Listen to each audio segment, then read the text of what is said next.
کہ ہر مذہب میں کچھ مذہبی رسومات ہوتی ہیں، تو مسلمانوں کے ہاں بھی کچھ مذہبی رسومات ہوتی ہیں، کلچر ہے۔ سکھوں کا ایک دن آتا ہے جس میں وہ سارے جمع ہو جاتے ہیں اور مخصوص قسم کی عبادتیں کرتے ہیں۔ ان کے کوئی گرو بیٹھے ہوئے ہوتے ہیں، تو سارے پتہ نہیں، مجھے زیادہ معلومات نہیں، یوٹیوب پہ کچھ ویڈیوز دیکھی ہیں، بہرحال کوئی مخصوص طریقے سے وہ کچھ خاص عمل کرتے ہیں، اتنا تو پتہ ہے نا۔ جیسے عامل لوگ کہتے ہیں نا کسی نے کچھ کر دیا ہے، تو کس نے کیا، کیا کیا، یہ بات کی بات ہے، کسی نے کچھ بہرحال کر دیا، کوئی نہ کوئی رسم تو ان کی ہوتی ہے، کچھ نہ کچھ تو بہرحال وہ کرتے ہیں۔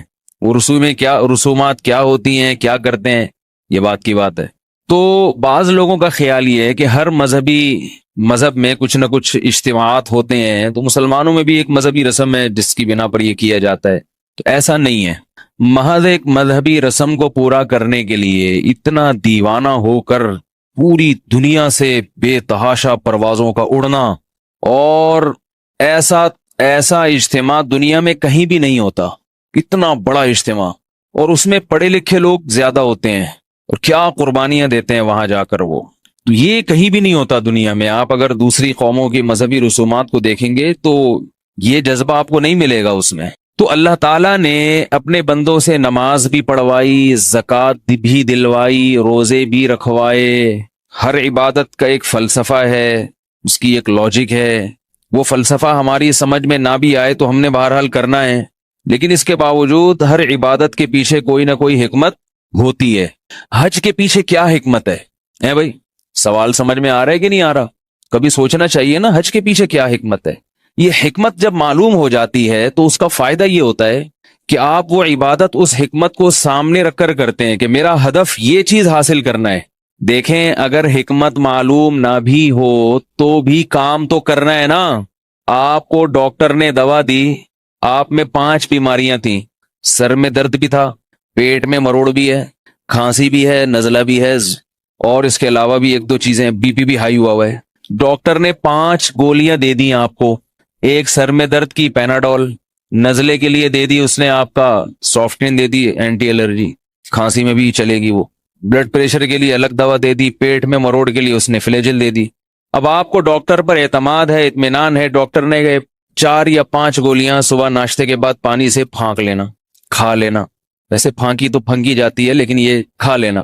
اب آپ کو اگر ہر دوا کی الگ الگ حکمت معلوم نہ بھی ہو تو آپ نے کھانی تو ہے نا وہ 4 کی 4، کہ بھئی ڈاکٹر نے کہا ہے، مجھے نہیں پتا کہ اس میں پیناڈول سر کے درد کی ہے یا پیٹ کے مروڑ کی ہے، وہی آپ کی بلا سے آپ نے 4 گولیاں پانی کے ساتھ کھا لینی ہے۔ سمجھ رہے ہو کیا خیال ہے؟ تو حکمت معلوم نہ بھی ہو تو جب آپ کسی پر اعتماد کرتے ہیں تو اس کے آرڈر کو فالو کرتے ہیں۔ ڈاکٹر پر اعتماد تھا تبھی تو گئے نا اس کے پاس، اور ڈاکٹر عام طور پر بتاتے بھی نہیں ہے کہ یہ اس کے لیے ہے، یہ اس کے لیے ہے، یہ اس کے لیے ہے، یہ اس کے لیے ہے۔ لیکن اگر ڈاکٹر بتا دے تو مریض کو ذرا تسلی ہو جاتی ہے۔ کیا خیال ہے؟ ڈاکٹروں کے پاس چونکہ ٹائم نہیں ہوتا اس لیے بتاتے نہیں ہیں، بولے نکلو بس کیڑے مکوڑے بنائے۔ آپ ابھی بیٹھے ہیں، آپ نے ابھی بیماری بتانا شروع نہیں کی اور اس نے نسخہ پہلے لکھ دیا، بولے چلو نیکسٹ، تو ٹائم نہیں ہوتا نا۔ لیکن اگر ڈاکٹر تھوڑا ٹائم دے دے، آپ کو بتا دے دیکھو یہ سر میں درد ہے نا، اس کے لیے یہ ہے، تو اس سے فائدہ یہ ہوگا کہ آپ کو اطمینان اور اطمینان بڑھ جائے گا کہ بھئی ڈاکٹر نے میرے تمام امراض کو کور کیا ہے۔ ایسا نہیں ہے کہ غلطی سے کوئی گولی نہ لکھی ہو یا کوئی اضافی لکھ دی ہو۔ دوسرا، یہ ٹیبلٹ جب اس نے لکھ کے دی ہے، اس میں جس مقصد کے لیے ہے، تو میں کسی دوسرے ڈاکٹر سے مشورہ بھی لے سکتا ہوں کہ پیناڈول انہوں نے لکھ کر دی ہے، اس سے بھی اچھی کوئی گولی ہو تو ڈاکٹر صاحب آپ وہ بتا دیں۔ تو جب حکمت پتہ چلتی ہے تو تسلی ہو جاتی ہے اور علاج کرنے میں مزہ آتا ہے، کیونکہ اطمینان ہوتا ہے کہ اب یہ بیماریاں انشاءاللہ ٹھیک ہو جائیں گی۔ یہاں تک سمجھ میں آ گیا بیان آج کا؟ اگر یہاں تک آ گیا تو ہم آگے چلتے ہیں۔ اللہ تعالی کی حیثیت یقیناً ڈاکٹر سے زیادہ ہے۔ اللہ نے قرآن مجید کو نازل کیا روحانی بیماریوں کے علاج کے لیے۔ سمجھ میں آ رہی ہے؟ کس کے لیے؟ جسمانی نہیں۔ یہ جو روحانی علاج والے ہیں نا، یہ قرآن کی وہ آیت جس میں آتا ہے فیہ شفاء لما فی الصدور، جس میں سینوں میں چھپی بیماریوں کا علاج ہے، اس کو تعویذ گنڈوں پہ فٹ کر کے اپنی دکانیں چمکاتے ہیں۔ یہ درست ہے کہ قرآن مجید کی آیات سے بعض دفعہ ظاہری بیماری کو بھی شفا ملتی ہے، جیسے سورہ فاتحہ ہے، آیت الکرسی ہے، لیکن اصل مقصد قرآن مجید کا یہ نہیں ہے۔ دوسرا، قرآن کی جن آیتوں میں اللہ نے شفا رکھی ہے ان کے لیے کسی عامل کے پاس جانے کی چندہ ضرورت نہیں ہے۔ جب اللہ نے بتا دیا کہ یہ شفا ہے تو دم کر لو خود ہی۔ دیکھو، ایک ڈاکٹر آپ کو کہے، اسپیشلسٹ ہو، وہ کہے پیناڈول کھاؤ گے تو سر کا درد ٹھیک ہوگا، اب اس گولی سے کی پرمیشن لینے کے لیے کسی چھوٹے ڈاکٹر کے پاس جاؤ گے تو بڑے ڈاکٹر کی توہین ہے یا نہیں ہے؟ کیا کریں، کیسے سمجھائیں؟ بڑا ڈاکٹر جب کہہ دیا کہ بھائی اس میں ہے شفا، تو اب جا کے کسی عامل کے پاس جانا کہ آپ کہیں گے تو میں یہ کھاؤں گا، آپ نہیں کہیں گے تو نہیں کھاؤں گا، تو یہ پاگل پنا اور بے وقوفی ہے یا نہیں ہے؟ جب اللہ نے جادو کا علاج سورہ فلق اور سورہ ناس میں رکھ دیا تو اس کے لیے کسی عامل بزرگ بابا کے پاس جانے کی کیا ضرورت ہے؟ اللہ نے رکھ دیا نا، کر لو علاج بھائی، پھونک لگا تو ہو جائے گا فائدہ انشاءاللہ۔ یہی کام وہ کرے گا تو ماشاءاللہ اس میں شفا ہے، اور اپنے محلے میں کوئی نیک پرہیزگار آدمی اس نے کر دیا تو وہ کچھ بھی نہیں ہے۔ یہ ابقری والے ہی کریں گے تو شفا ملے گی، چوتھائی صاحب ہی کریں گے تو ٹھیک ہوگے، اور فلاں بابا کے پاس جاؤ گے وہ پھونک مارے گا تو ٹھیک ہوگے، ورنہ نہیں ہوگے۔ یہ کہاں سے نکالا آپ لوگوں نے؟ کہاں سے نکالا؟ اس کی کیا دلیل ہے بھائی؟ تو یہ دم بم خود ہی کر لیا کرو۔ اگر آپ سمجھتے ہو کہ ہمارے دم میں طاقت نہیں ہے، ہم میں اتنا دم نہیں ہے کہ ہمارا دم اثر کرے گا، تو محلے میں کسی بھی امام صاحب یا کسی بھی بزرگ سے کروا لیا کرو۔ نیک لوگوں کی پھونک میں اللہ نے زیادہ تاثیر رکھی ہے، بس اس سے زیادہ اس کی دم درود کی کوئی حیثیت، جملہ مکمل کر لیں، نہیں ہے۔ اور اتنی حیثیت ہے یہ میں مانتا ہوں، تو ایسے بعض کلمات ہیں احادیث سے ثابت ہیں یا قرآن میں بعض آیتیں ایسی ہیں تو ان میں اللہ نے شفا رکھی ہے تو وہ خود ہی پڑھ لیا کریں، سمجھ رہے ہو؟ اس کے لیے کسی کے پاس جانے کی چندہ ضرورت، نہ کوئی رسالہ پڑھنے کی ضرورت ہے کہ اس میں لکھا ہے یہ والا، یہ کام کے لیے یہ والا اتنی دفعہ پڑھو گے تو ہوگا۔ اس سے پوچھو آپ کو کس نے بتایا کہ اس کام کے لیے یہ والی آیت اتنی دفعہ پڑھیں گے تو ہوگا؟ کہاں لکھا بھائی؟ الہام ہوا ہے تو کیا پورا الہام سے پورا رسالہ چھپ رہا ہے آپ کا ہر مہینے؟ اتنے الہامات تو حضرت مریم پہ بھی نہیں ہوئے تھے بھائی، جو اتنی بڑی ولی اللہ تھی، ان پہ بھی 5-6 دفعہ الہام کی جو ہمیں تحقیق ہے، یہ 5000 الہام ہو گئے ہوں گے۔ یہ کیسے بزرگ ہیں؟ تو میں کسی خاص شخصیت کے خلاف نہیں ہوں اس بارے میں، سبھی ایک جیسے ہیں اس بارے۔ بات پھر نکل جائے گی دائیں بائیں، ہمارا حج پھر رہ جائے گا، ٹھیک ہے نا؟ تو میں یہ عرض کر رہا تھا کہ جب پتا ہوتا ہے کہ اس میں میں یہ عرض کر رہا تھا کہ اللہ تعالیٰ نے ہمیں جو عبادتیں دی ہیں ان عبادتوں کے بارے میں اگر ہمیں پتا نہ ہو کہ اس میں کیا حکمت ہے تو بھی ٹھیک ہے، کیونکہ آرڈر کس نے دیا؟ اللہ نے، عمل کریں گے۔ اور اللہ اگر ہمیں ان کی حکمت نہ بتائیں تو بھی کوئی حرج نہیں ہے، لیکن اللہ کی رحمت ہے کہ اللہ تعالیٰ نے عبادتوں کی حکمتیں قرآن مجید میں بیان کی ہیں۔ زکوٰۃ کی حکمت بیان کی، تثبیتا من انفسہم، دل سے دنیا کی محبت نکلے گی۔ جب پیسہ نکالو گے نا، جب بھی لوگ پیسہ خرچ کرتے ہیں تو اس نیت سے کہ واپس آئے، انویسٹمنٹ کا تو اصول ہے نا کہ بھائی مجھے کتنا ملے گا۔ یہودی سے آپ 5 روپے مانگو، وہ کہے گا مجھے کتنا دے گا بھائی اس پہ؟ تو زکوٰۃ میں کیا ہے؟ کچھ بھی نہیں ملے گا، شکریہ بھی نہیں چاہیے، تعلقات بھی وسیع کرنا مقصد نہیں ہے۔ بعض دفعہ انسان اس لیے دیتا ہے کہ بھائی مشکل میں کام آئے گا، نا لا نرید منکم جزاء ولا شکورا۔ جب ہم کسی کو کھلائیں گے، اللہ کے لیے پیسے دیں گے، بھائی شکریہ نہیں چاہیے، تھینک یو نہیں بول دینا، کہیں ثواب نہ کم ہو جائے۔ تو اس سے فائدہ کیا ہوگا؟ پیسے کی محبت دل سے نکلے گی، دل میں سکون پیدا ہوگا، دنیا کی محبت نکلے گی، دنیا کا مسافر خانہ ہونا سمجھ میں آئے گا۔ اور بہت ساری حکمتیں، ابھی زکوٰۃ میرا موضوع نہیں ہے۔ نماز کی حکمت اللہ نے کیا بیان کی؟ ان الصلاۃ تنہی عن الفحشاء والمنکر، بے حیائی سے روکتی ہے۔ بعض لوگ کہتے ہیں ہم تو نماز پڑھتے ہیں، بے حیائی سے نہیں روکتے۔ اس کے 2 جواب ہیں۔ ایک جواب تو یہ ہے کہ آپ صحیح طرح سے پڑھتے ہی نہیں ہوگے، ورنہ 5 ٹائم باوضو رہنا بے حیا آدمی کے لیے بہت مشکل ہے۔ وہ ہر وقت کپڑے اس کے ناپاک ہی رہتے ہیں، اس کو تو بریکیں لگانی پڑتی ہیں، پاک صاف رہنا پڑتا ہے اس کو۔ اور نماز کے اوقات دن میں 5 ٹائم اللہ نے ایسے بکھیر دیے ہیں کہ آپ بار بار مسجد میں حاضری ہوگی تو آپ کو برائی کے لیے ٹائم دینا مشکل ہوگا آپ کے لیے۔ فلم دیکھ رہے ہیں پھر نکل کے چلے گئے نماز پڑھنے۔ ایک صاحب ہمارے دوست تھے، وہ سینما گھر میں فلم دیکھنے جاتے تھے مگر نماز ہی پڑھتے تھے۔ کہہ رہے میں اتنا کنفیوز ہوتا تھا، فلم دیکھتے ہوئے پھر میں نماز کے لیے نکلتا تھا، تو فلم کا مزہ کیا ہو جاتا تھا؟ کرکرا۔ تو ایسے لوگ بھی ہیں۔ ایک صاحب نمازی تھے تو وہ بلیک میں سینما گھر کا ٹکٹ خرید رہے ہیں، وہ بھی بلیک، ایک تو سینما کا ٹکٹ خرید رہے ہیں اور وہ بھی کس میں؟ بلیک۔ تو جب دیر ہو رہی تو کہہ رہے ہیں بھائی جلدی دو، نماز پڑھنے بھی جانا ہے۔ سینما گھر والے نے کہا عجیب بات ہے یار، ایک تو ٹکٹ بھی لے رہا ہے، اوپر سے بلیک میں لے رہا ہے، اور اوپر سے دیر بھی ہو رہی ہے کیونکہ نماز پڑھنے جانا۔ تو نماز ہے نا، وہ تو ریڑھ کی ہڈی ہے، وہ تھوڑی چھوڑ سکتے ہیں۔ اسلام چھوڑ دو کہ کیا کہ فلم کے چکر میں؟ تو ایسے ہی نماز اور اسلام ایک ہی چیز کے 2 نام ہیں۔ تو نماز کی حکمت اللہ نے بیان کی، تو وہ جو نہیں چھوڑ رہے ہیں نا وہ یا تو نماز صحیح طرح پڑھ نہیں رہے ہیں، یا یہ کہ اگر یہ نماز نہ پڑھتے تو اس سے بھی بڑے بے حیا ہوتے. نماز نے کچھ نہ کچھ کمی بہرحال کی ہے. ایک صاحب میرے پاس آئے، کہنے لگے میں تو نماز نہیں پڑھتا مگر میں بے حیا نہیں ہوں، میرا بھائی نمازی ہے وہ تو الٹے الٹے کام کرتا ہے، اور آپ لوگ کہتے ہیں نماز بے حیائی سے روکتی ہے، تو کہاں روکتی ہے؟ تو میں نے کہا آپ اگر نمازی ہوتے تو اس سے بھی زیادہ حیا والے ہوتے، اور آپ کا بھائی اگر بے نمازی ہوتا تو اتنا بھی بے شرم ہے اس سے بھی زیادہ بے شرم ہوتا، کیونکہ کچھ چیزیں تو ذاتی ہوتی ہیں اور کچھ کام نمازوں سے ہوتے ہیں. تو اسی طرح اللہ تعالیٰ اگر ہمیں حج کی حکمت بیان نہ کرتے تو بھی کوئی مسئلہ نہیں تھا، اور اللہ نے بیان کر دی، یہ اللہ کا اپنے بندوں پر احسان ہے. بہت ساری حکمتیں حج میں. حج کی جو عبادت کو جب دیکھا جائے تو سب سے بڑی حکمت جو ہمارے سامنے آتی ہے، اس حکمت کو سامنے رکھنے سے فائدہ یہ ہوگا کہ آپ اس کو حاصل کرنے کی کوشش کریں گے، آپ چیک کریں گے کہ مجھے یہ فائدہ ہوا کہ نہیں ہوا. دیکھو ڈاکٹر نے بتا دیا کہ یہ پیناڈول ہے، اس سے سر کا درد ٹھیک ہوگا، تو اگر آپ کا سر کا درد ٹھیک نہیں ہو رہا، باقی بیماریاں ٹھیک ہو رہی ہیں، اس کا مطلب یہ کہ یہ پیناڈول یا تو آپ نے کھائی نہیں ہے یا یہ کمپنی صحیح نہیں ہے. تو آپ کے لیے اپنی بیماری کا علاج اور آسان ہو جائے گا نا، ٹریس کرنا آسان ہوگا. اگر ڈاکٹر نے 5 قسم کی گولیاں دے دی، بتایا نہیں کہ کون سی گولی کس مرض کے لیے، تو آپ کو کیا پتا چلے گا ان میں کون سی گولی میں فالٹ ہے؟ آپ کی 5 بیماریوں میں سے 4 ٹھیک ہو گئی، ایک ٹھیک نہیں ہو رہی، تو آپ ٹریس کر سکتے ہو کہ کون سی گولی، کون سی ٹیبلٹ ایسی ہے جس میں گڑبڑ ہے. نہیں آ رہی میرے خیال ہے بات سمجھ میں؟ اور اگر آپ کو پتا چل جائے بھائی یہ والی سر درد کی تھی، تو سر میں درد اگر ٹھیک نہیں ہو رہا فوراً پکڑائی میں آ جائے گی، یہ یہاں کا فالٹ ہے، ڈاکٹر صاحب یہ پیناڈول جو آپ نے لکھ کے دی ہے یہ کمپنی ٹھیک نہیں ہے، یا آپ کھانا ہی بھول گئے ہیں، یا ڈاکٹر ہی ٹھیک نہیں ہے، دوائی غلط لکھ کے دی ہے، کہیں نہ کہیں فالٹ ہے.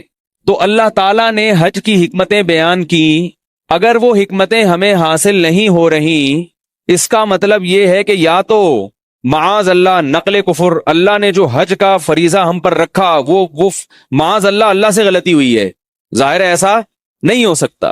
پھر اس کا مطلب یہ ہے کہ ہم نے جو حج کیا وہ حج ہے نہیں، اس میں کہیں فالٹ ہے، گولی کھانے میں غلطی ہوئی ہے، آپ نے کھائی نہیں ہے، یہ پوری خوراک نہیں کھائی، یا آپ نے پیناڈول آدھی کر کے کھائی ہے، سمجھ میں نہیں آ رہی، یا پیناڈول کے ساتھ آپ نے ایسی چیز بھی کھا لی ہے جس سے ڈاکٹر نے پرہیز بتایا تھا، اس کی وجہ سے پیناڈول نے اثر نہیں کیا، کچھ تو ہے نا. حج کا بنیادی مقصد کیا ہے؟ وہ حج کی عبادت ہمیں بتا دیتی ہے، کیونکہ حج میں ہم سے جس قسم کے کام کرائے جاتے ہیں وہ کام سارے ایسے ہیں جو عام دنوں میں دیوانگی کہلاتے ہیں.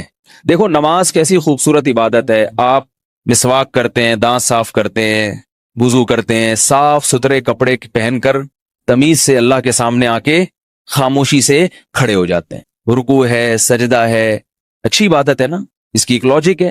حج عجیب ہی چیز ہے. اسلام صفائی کا کہتا ہے، اسلام کہتا ہے نا صاف ستھرے رہو، بلکہ دنیا کی ہر قوم کہتی ہے صاف ستھرے رہو.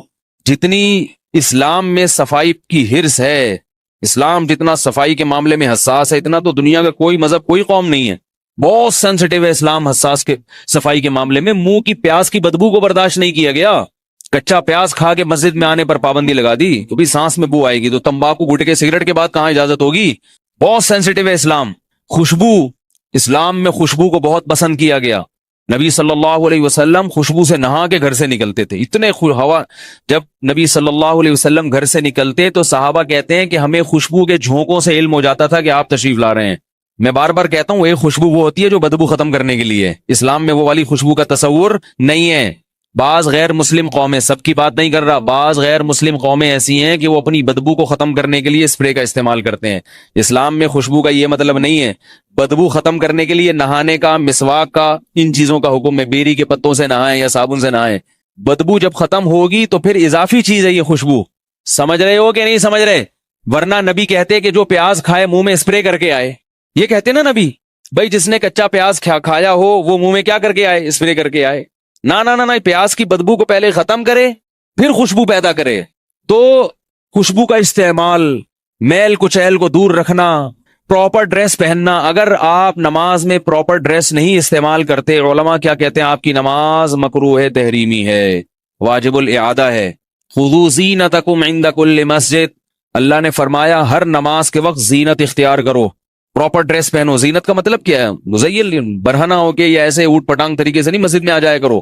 حج میں سارا وہ معاملہ کیا ہو گیا؟ الٹا. نبی صلی اللہ علیہ وسلم نے فرمایا حاجی اشعث اغبر، پراگندہ بال اور میلا کچیلا اللہ کو زیادہ پسند ہے. نہیں آ رہی میرے خیال میں؟ حاجی اللہ کو کیسا زیادہ پسند ہے؟ میلا کچیلا. خوشبو کا استعمال، یار بول لینا آپ لوگ، کوئی گورنمنٹ کی طرف سے پابندی ہے؟ خوشبو کا استعمال احرام میں حرام، سزا ملے گی ٹائٹ والی، پورا دم لازم آ جائے گا. خوشبو کا استعمال حرام. عورت کی فطرت ہے چہرہ چھپانا. عورت کی فطرت ہے، عورت کی فطرت ہے، ادھر توجہ رکھیں، عورت کی فطرت ہے چہرہ چھپانا، چہرہ ڈھانک کے رکھنا مردوں کے سامنے. وہاں حکم دیا کہ چہرے پر کپڑا لگانے کی اجازت نہیں ہے. اس سے پتہ چلتا ہے کہ عورت کی اصل فطرت کیا ہے؟ چہرہ چھپانا. لوگ کہتے ہیں نا کہ عورت کو احرام میں چہرے چھپانے کی اجازت نہیں ہے، تو اس کا مطلب ہے اسلام میں چہرے کا پردہ نہیں ہے. اسلام میں چہرے کا پردہ ہے، اس لیے اس سے الٹ کروایا گیا ہے. وہاں پہ نہیں آ رہی میرا غالب بات؟ حج میں اپوزٹ کام ہو رہے ہیں، اس لیے علماء نے کہا ایسے شیڈ لے کہ اس کے آگے پردہ لٹکائے تاکہ چہرے کے پردے پر بھی عمل ہو جائے اور چہرے پر کپڑا بھی نہ لگے. اس میں عورت کو بہت الجھن ہوتی ہے، لیکن ہے کرنا پڑے گا. یہ خوشبو پر پابندی.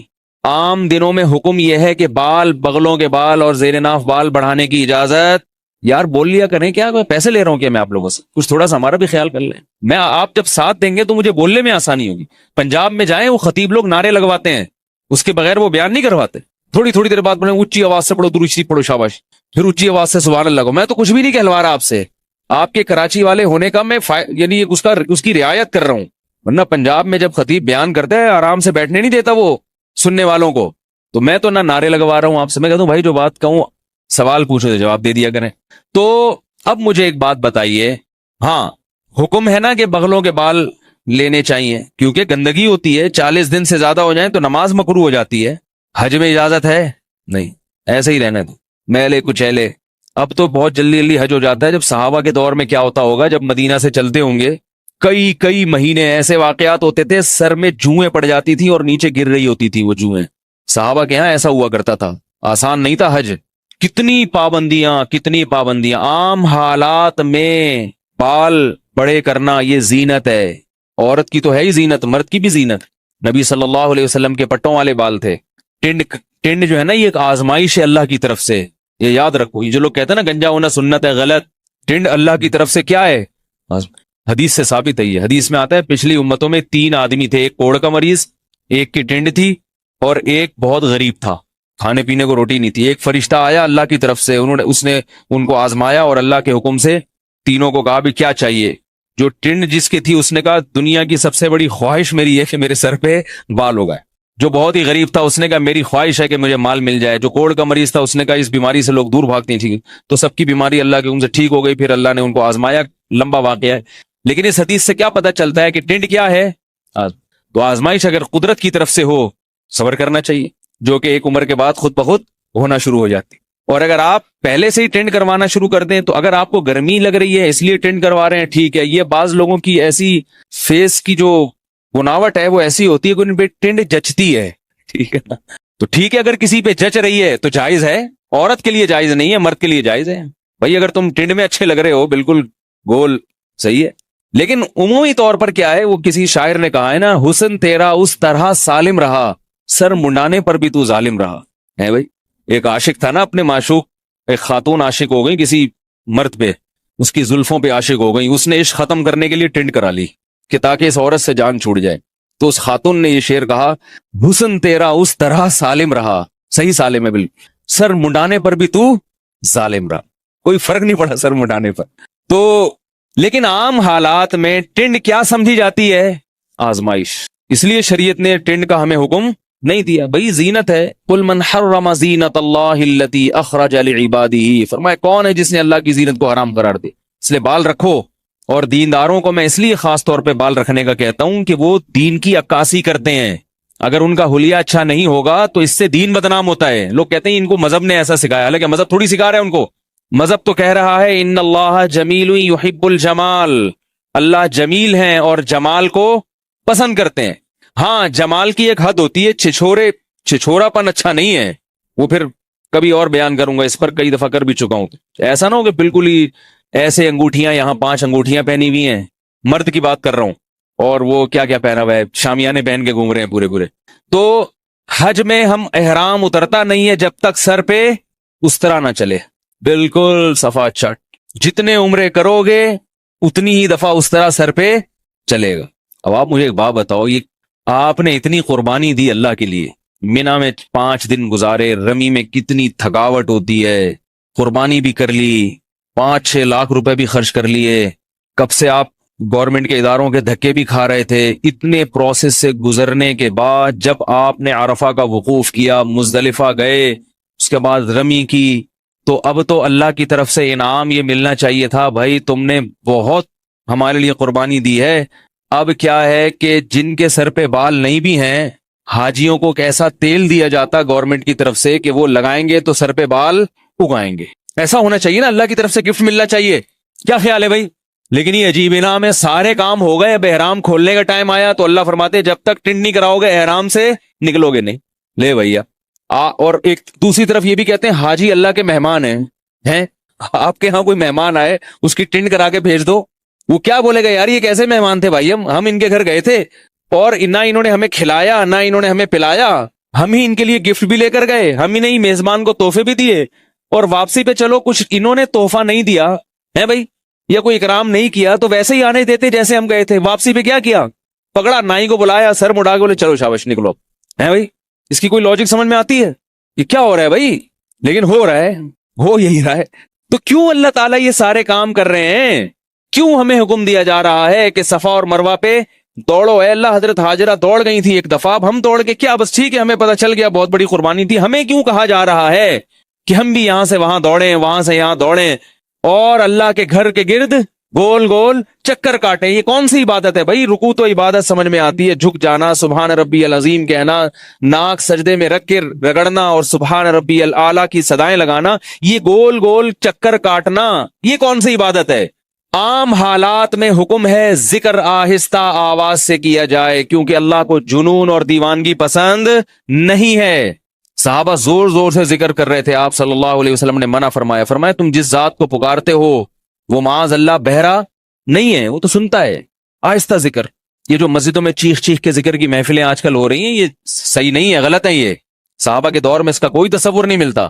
ہاں کوئی شیخ اپنے مریدوں کو ذکر سکھانے کے لیے الگ سے کہیں سائٹ پہ لے جائے تاکہ ان کے ذکر ان کے دماغ میں اور دل میں رچ جائے, تو اس کے لیے متوسط درجے کا جو جہر ہے اس کی مشائخ اجازت دیتے ہیں, لیکن وہ سکھانے کی حد تک. جب سیکھ جائیں تو وہ بھی چھڑوا دیں اور اس کو سنت نہ سمجھیں. یہ جو حدیث میں آتا ہے نا کہ اللہ کا ذکر ایسے کرو, اتنا کرو کہ لوگ تمہیں دیوانہ سمجھیں, اس کا یہ مطلب نہیں ہے کہ چیخ چیخ کے گریبان پھاڑ کے اور ایسے کہ لوگ سمجھے واقعی پاگل ہے. اس کا کیا مطلب ہے یہ میں کسی اور وقت بیان کروں گا. کسی بھی حدیث کا ایسا مطلب لینا جس پر صحابہ کا عمل نہیں تھا, وہ مطلب لینا جائز نہیں ہے.